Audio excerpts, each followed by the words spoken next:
Cape Horn, the southernmost tip of South America, notorious for some of the roughest seas in the world. It's like a roller coaster ride. 8 exceptional young adventurers are braving these waters on a demanding expedition. Oh. Good effort, Harry. At least you got it involved. Smells so bad.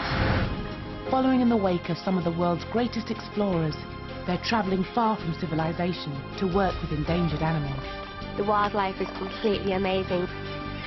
The adventurers will be pushed to the very limit as they go to extremes to help the planet. It's horrible. It's really horrible. Can you just leave me alone? Ah! This is Serious Ocean.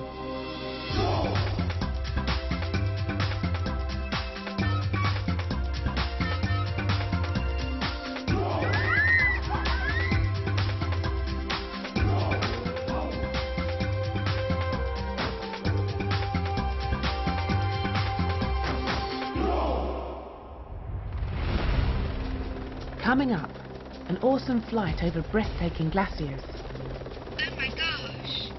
You're enjoying pulling out its inside. Another major bust-up in the group. I thought it was disgusting, really.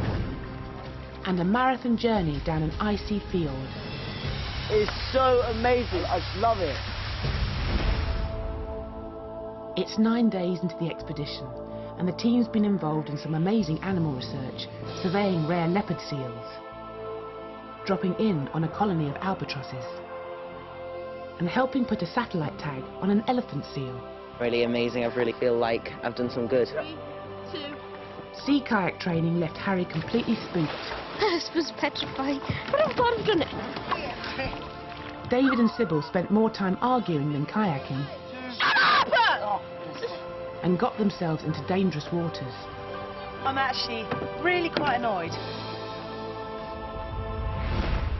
The Ocean 8 are at the southernmost tip of South America, sailing in remote waters on an epic voyage around Cape Horn. To keep the expedition on schedule, they've a long sail ahead, retracing their steps and heading down narrow channels to Chico Fjord, where they'll spend a day sea kayaking. It means sailing all evening and through the night. The adventurers will need to split into 2 teams to crew the boat in 4-hour shifts, and Robyn volunteers to sort out the rota.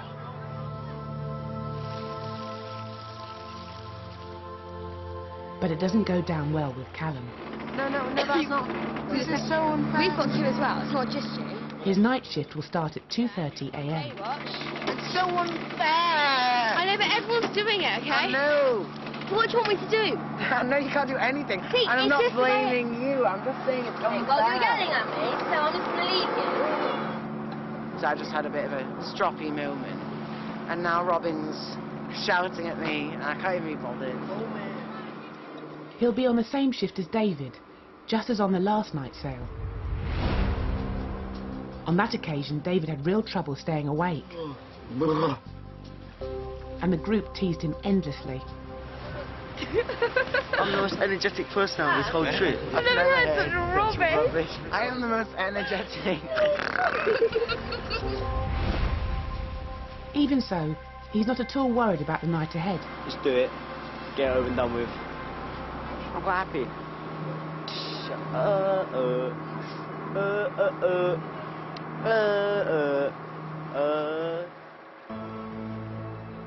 As the last of the light disappears, navigating the tight channels gets really tricky. It's so hard to pick out any land points at all, and I know that the whole boat sort of is resting on me.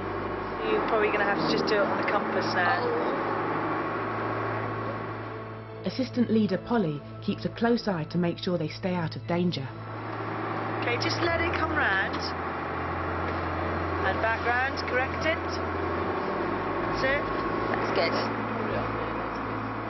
Steering takes great concentration in the pitch black, not helped by the constantly broken sleep pattern. I'm just so tired. It's absolutely unbelievable. We've been doing night watches and the day watches, and you don't feel like the day stopped. This was on and on.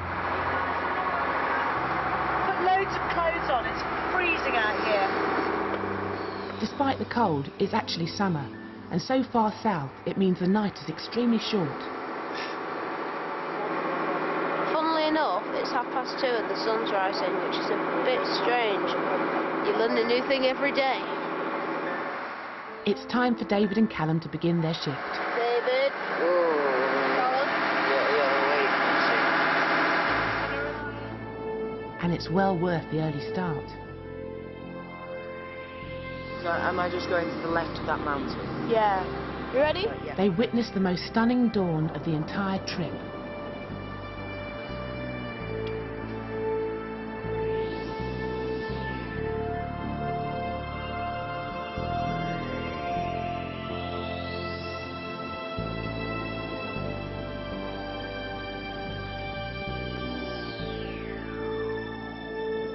To be honest, last night I was a real idiot about the shift. I don't know why I was complaining, because this is fantastic. It's just really, really amazing. And David is a changed person. After taking stick for sleeping on the last night sail, he completely turns the tables. Oi, Kate, wake up. We are. Oh, wake up the others. It's really Hey, give us a second.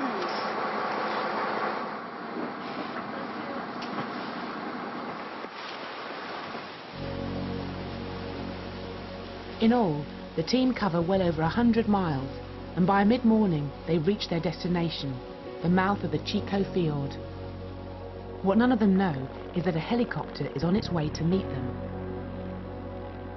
Expedition leader Ben gathers the adventurers on deck. Well guys, how are we faring after our night shift?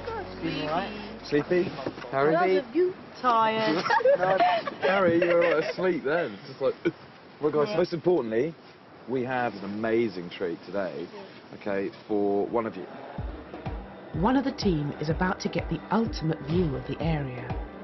Now that person is going to be Charlotte. And the reason for that is that we think that she's a general all-round star around the boat.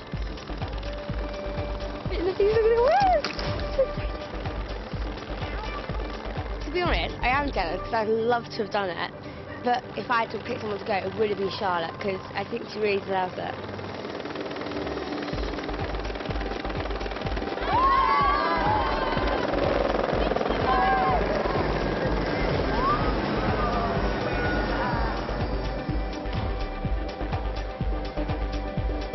Oh my gosh!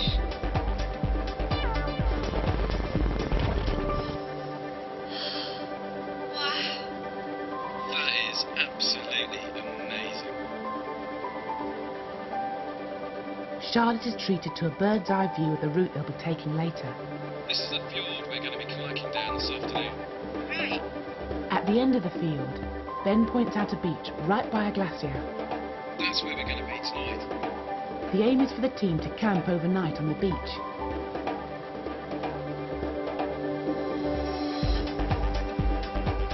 Just when they thought the glaciers couldn't get any more spectacular, Look at this straight ahead. It's just literally jaggedy, jaggedy, jaggedy everywhere. Wow.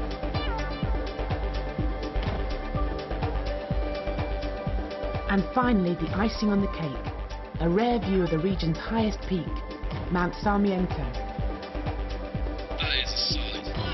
Sarmiento in all its glory. That's clear one day in 100. We are so lucky to see that. The best bits were flying over the glacier. It was really amazing because you just look down and you just see these big holes full of blue water. And nobody else might have ever even seen them sights, so it was just really amazing. Back on Valhalla, Polly briefs the others on the plan for the day. We're going to go sea kayaking. We're going to kayak down Chico all the way to the bottom to sleep overnight there on the beach. It's about a 6-kilometre paddle, so we're looking at 3 or 4 hours of paddling. David and Sybil clashed badly during yesterday's kayaking, but having trained together, they need to stay in the same boat. I think we'll patch things up from yesterday.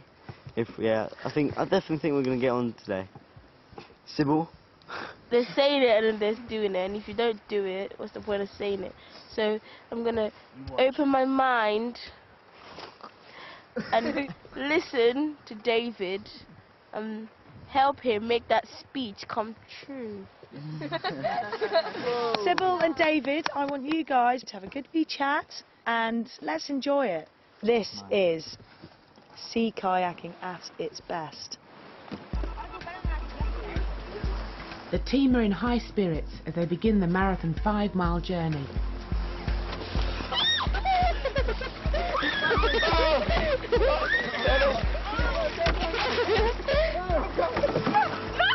But one adventurer is not enjoying himself.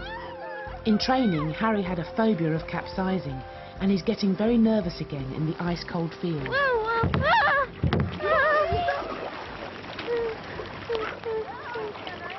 Harry had this sort of nervous laugh / whimper, being a little bit pathetic, because if the boat just tilts like a tiny bit, he's like, he actually really gets on your nerves. So we decided to make it into a bit of a joke. Shout the whimper sinks our boat in the top. Whimper to the starboard side! I know it's really mean, but it sounds like the noise my dog makes when it's cold. Everybody was taking the mickey out of me because I was really, really nervous on it. No, I'm allowed to get nervous. I'm 13 years old, I'm not 20. I'm not a grade 3 kayaker. I don't do sea kayaking. The further the team paddle down the fjord, the more dramatic the scenery becomes.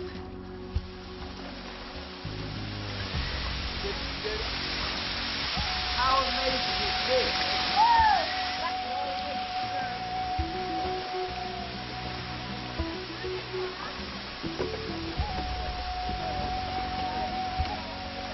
The sheer scale of it is brilliant. Awesome, it's huge. It's so amazing. Out there, you just think there's small little like waterfalls running down. You get here, you can't believe how massive they are. I just love it. After 3 hours of kayaking, they approach the glacier at the end of the fjord. It's an awe-inspiring sight, but Sybil has only one thing on her mind.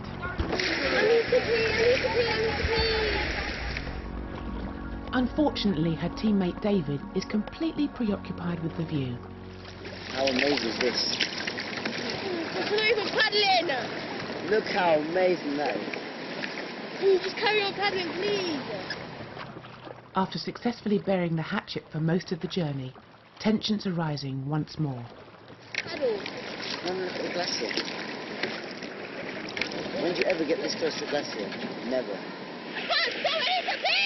Oh, don't get stroppy. Yes. Right, Sybil, I'll get you there as quick as I can now, okay? I don't play if you drive. That's very nice. Thanks a lot for that. Oh, look at that glacier. Let's go backwards. Yay, backwards. That's always fun to do. Oh, wait a minute. Let's go really slowly and enjoy the glacier now. Woohoo!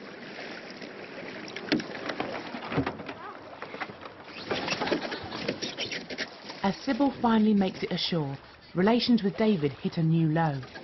Happy now? Shut up! I really am going to make for you, David. David, don't talk to me. Sybil's in the Sybil strop. You're really one of the worst people I've ever met in my life. Oh, that's a shame, Sybil. Oh, the world is over. I hate you so much. I hate you with all my heart. Big words. You're dead. Oh, I feel so hurt. No sooner do they finish the journey than a sudden storm starts to brew up. Wow, it was quite good timing. What a gorgeous day, and then... Shelter in the trees? Yeah.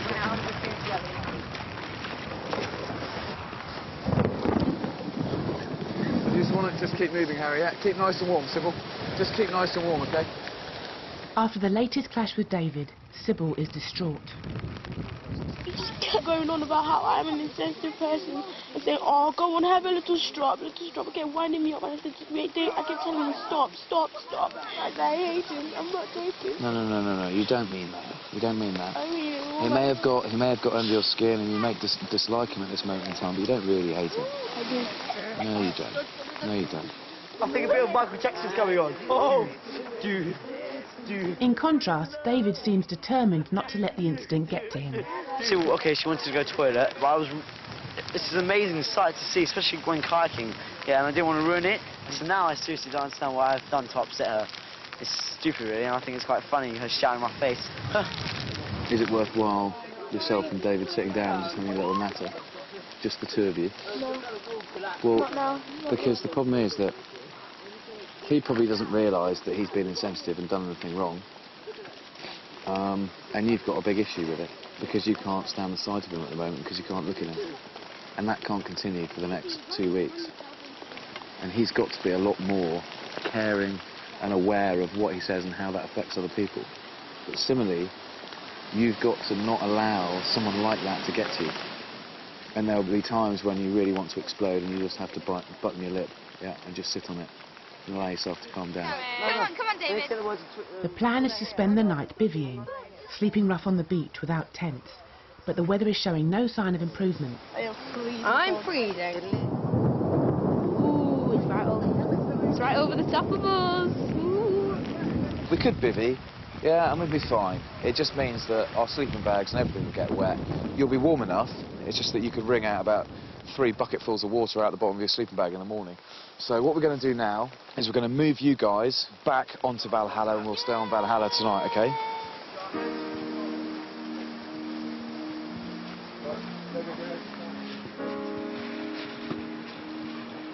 It would have been a really brilliant opportunity to sleep here, like right next to the glacier as well, which is absolutely fantastic. But practically the whole trip is dependent on the weather, so if the weather doesn't let us, then it doesn't. Right, watch the ice here. It's a cold, wet team that heads back to the shelter of Valhalla, where David takes on the role of ship's entertainer, even while washing up. You gotta get the water hot, got to get the water hot, you gotta get the water hot, then you gotta put it in the green tub. Washing up liquid goes in. Don't use too much or Ben shouts, oh, you're using too much. I've been doing this like half an hour and he's washed up 1 mug and a bowl. You give it to the handsome David who tries it, yeah. It's an amazing transformation. Just a few days ago, he felt excluded and alone. Feel a bit left out. I really miss my mates. You miss your friends? It's hard. I never knew it was going to be this hard. Last week I was kind of adjusting to people, and I was feeling a bit homesick and missing my mates a lot, but now I really feel like that. I'm my happy self was mad and random, and that's great. On top of the world. After Ben's chat, Sybil is prepared to try to patch things up with David. I said I hate him. I hated him with all my guts, all my power, but I don't anymore. I don't hate him anymore. I'm just not in the mood for him. And I'm going to have to sort it out because I can't go on in this trip without sorting it out. But just as one problem starts to fade, another is surfacing. After Harry's 2 difficult days of kayaking, many of the team are getting very frustrated with him. Some people are starting to annoy me at the moment. Whoa! Harry, I've put up with him all day and I've tried my best to, you know, not freak out too much at him. No, Charlotte. Well, every time we tip, I feel really scared, okay? That's what, okay? And it's just starting to get really annoying. It's one thing being scared, it's another thing whimpering non-stop, which is just not funny anymore. With all the teasing earlier, Harry's spirits are at a low. I really felt horrible on it, and I just want to go home. I really want to go home, because I miss my bed, I miss my family, and it's just really horrible. The leaders are keeping a close eye on the situation. Harry's taken an awful lot. He's not as involved as he could be or should be, and other members of the team should be more welcoming and tolerant of Harry and his strengths and weaknesses. It's been a grueling 24 hours, and next morning, Valhalla is like a ghost ship. The exhausted team have all slept through their 7 a.m. wake-up. Not for the first time, Ben has his work cut out to raise them. Wakey, wakey, rise and shine. Absolute silence. Wakey, wakey, time to get up.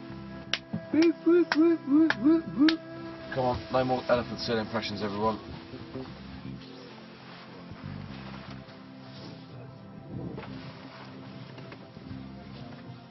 I must have went into a really deep sleep last night, and so when I woke up I actually thought I was at my house, and I couldn't, and then I opened my eyes and realised we were on a boat, but I couldn't remember why, so that was quite scary.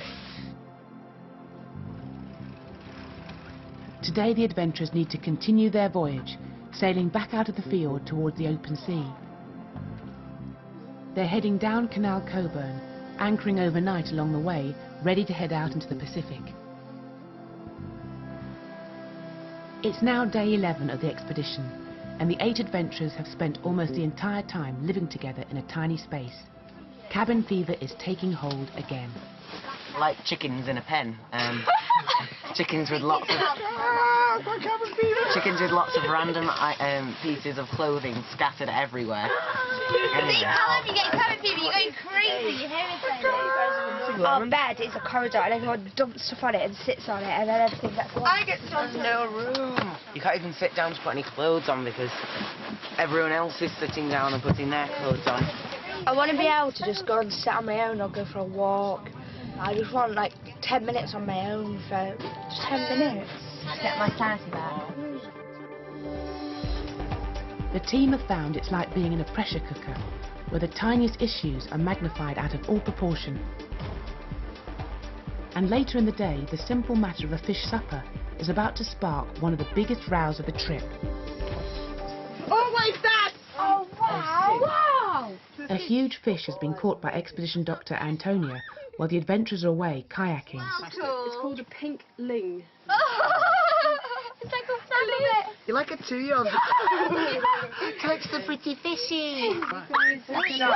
Cook it and eat it. How much meat is on Oh, wicked. It's like fish, isn't it? Ah, that is skanky. Right, get it right, because that's all me. They head up on deck for the messy business of gutting the fish.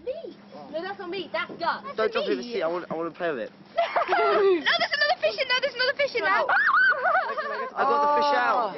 Oh man, this is Guys, we've got to get in. They find a total of 3 smaller fish inside, eaten earlier by the big fish. It looks like an alien dog. It's horrible. Pop the fish out. David, David, please chuck it over the board. Chuck. Seriously, David, throw it away. This is dessert. Please, You're trying to keep fish on shit. That's the most disgusting I've ever seen. I found the passage seat its mouth. rabbit.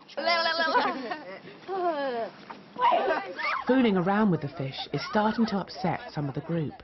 It's a bit sick, to be honest. Not particularly the actual gutting of it, just the way they're going about it. You know, playing with the mouth and stuff. It's alive, Harry, it's alive, whoa! I don't even know whether I could be able to bring myself to eat it. It's kind of enough to put you off. Look at that. Slice in half, slice in half. I think you're going about this slightly wrong. Why? Why? It's a dead animal. Yeah, you're being a bit disgusting about it. What do you want us to do? I think you should treat it with a bit more respect. But we're not doing Be quiet. I'm going to really respect this fish. Well, if you're not going to respect the fish, could you just respect us? It's a fish. Let's all be in tears about gutting it. We've got to eat it. There's a difference between gutting it and completely It's a mauling it. fish. Do you want to try pulling that stuff out? It's not easy. You literally have to maul at it. And yet you're enjoying everyone it. move your feet. It's Everybody move your feet. I have no me. objection to killing the fish and gutting the fish. It's the fact of how you're treating this fish now. You have to pull it. It's so hard. I do understand. You're pulling the big stuff out. It's actually quite fun finding out what's in the fish's heart and getting its lung, its liver. And it's really nice to know where it actually came from. Yeah, I understand that. I don't see why you have to play with its inside. And take out its stomach and... Harry, Katie and Callum have been saying, give it respect, it's dead. Who cares? We're gulling fish, it's a dead fish. And anyway, it's a fish. You're enjoying pulling out its inside and playing with it. David pulled out the half-digested fish and started wiggling that around, and I said to them, guys, I think you're being a bit disrespectful to this fish, and they completely did not understand where I was coming from. Oh, I've just burst the eyes. They were juggling with it. They were like putting it in people's faces, and I thought it was so disrespectful and inhumane the way they treated that fish. I really don't want to touch the fish. And their response was, well, it's a fish. Well, yeah, but fishes are living creatures. I don't think everyone should fall out over a fish. I think fish that's already dead that we just have to eat, because be honest, I think it's amazing that we've got a fish that's been caught where we are. I don't see why people just can't enjoy the fact that we get to cook our own food and do everything instead of just taking it out of a packet. And I don't want to fart at these people because I live on a boat with them. I'm seriously starting to go crazy.